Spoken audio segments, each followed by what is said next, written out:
What's up, everybody? Welcome back to Out of the Basement. I'm Nate, joined with Justin. What's up, guys? And today we're going to be telling you why IG-11 is a disgusting abomination Black Series blunder.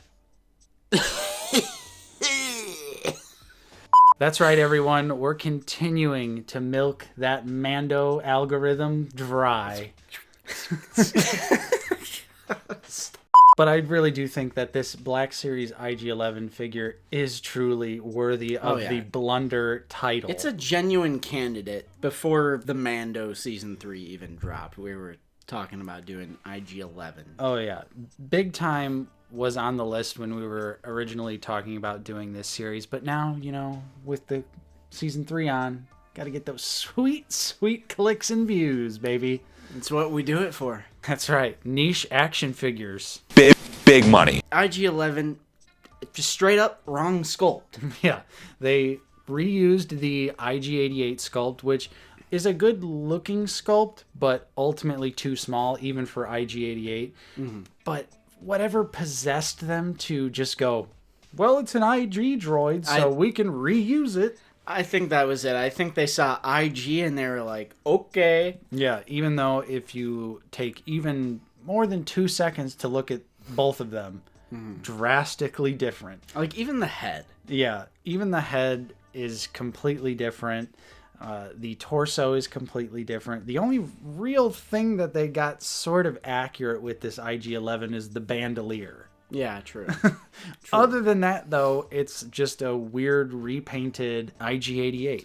And you can't even fit him on, like, the speeder to, like, recreate that scene. Yeah. He's saving Grogu. Right, because even the IG-88 figure, frankly, is worthy of the Blunder title as well. And we'll probably end up doing a separate Blunder episode at some point on IG-88. Maybe, yeah. But here's the thing, is when they went to make the articulation for these droids, no hip moving outward movement at all. Yeah. So you just get straight forward and you get straight back, and that's it. So if you want to recreate iconic scenes with IG-11, you can't do that. He only actually comes with the E11 blaster, which it is painted.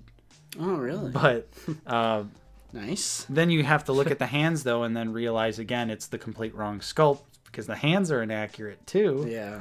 This figure also features an amazing new innovation. Yes. It's called rubber that deteriorates and withers away into nothingness over time. Yeah.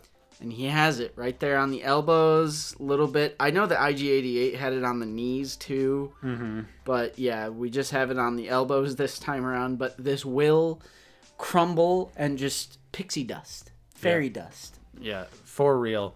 It happened on pretty much everyone's original IG-88 droid. Yeah. I have no reason to believe it's not going to happen on this IG-11 either.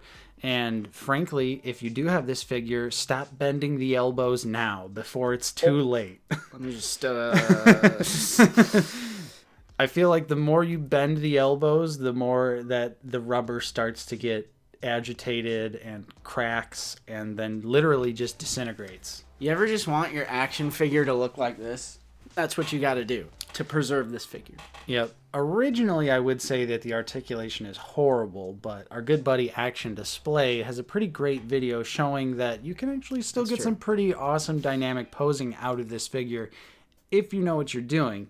But again, it just is a real awkward, limited feeling figure. It definitely feels dated, which it is. It's an old figure. 2014 was the original release date of IG-88, so... Blue line. They really should have done a brand new sculpt for this figure. I think it really says something when the import companies like SH Figuarts and Mafex both took the time to do a new sculpt for IG-11, and they never do deep cut characters. They knew they had an opportunity. Yeah, they had an opportunity to strike, and I think Hasbro should have done the same, considering, you know, the character was already going to be a fan favorite when it was announced that he was voiced by Taika Waititi. But then actually when we all saw the show, everyone was like, yeah, IG-11 is great. Yeah. Like, they could have done a brand new figure, could have charged deluxe price for it, and it probably would have sold because IG-11 is a fan favorite character. It's just the one thing that like doesn't look right on the Mando shelf. I'm like, what is IG-88 doing there? I'm like, oh yeah, it's IG-11. Right. And I think that's what truly makes this a Black Series blunder.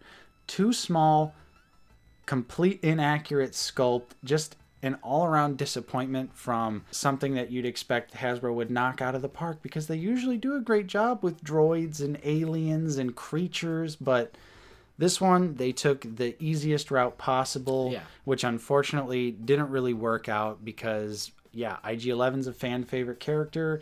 I think a brand new sculpted figure would have sold just fine. And I think the proof is even more in the pudding when you have import companies doing it that don't normally go out of their way to do anything other than absolute main characters. And Hasbro always dedicates new sculpts to like all these Mando characters, like the New Republic security droid and like all these other Ned B. Right. A lot of droids, Dark Trooper, Q90, HK87. So many new media droids get new sculpts. Where's the love? Yep. Classic example of red and black box dark times. People are seriously wrong when they say, take me back. Because this is what was... Take me back, baby. This is what was back then. Mm-hmm. Stuff like this. Thanks so much for watching, everybody. I'm Nate. I've been joined with Justin. See you guys later. And we'll see you all next time on Out of the Basement.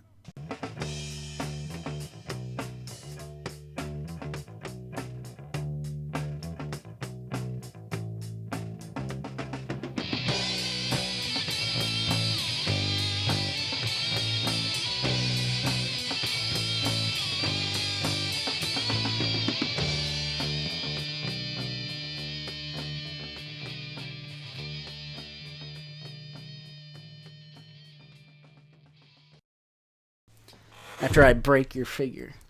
Crunch! Do it.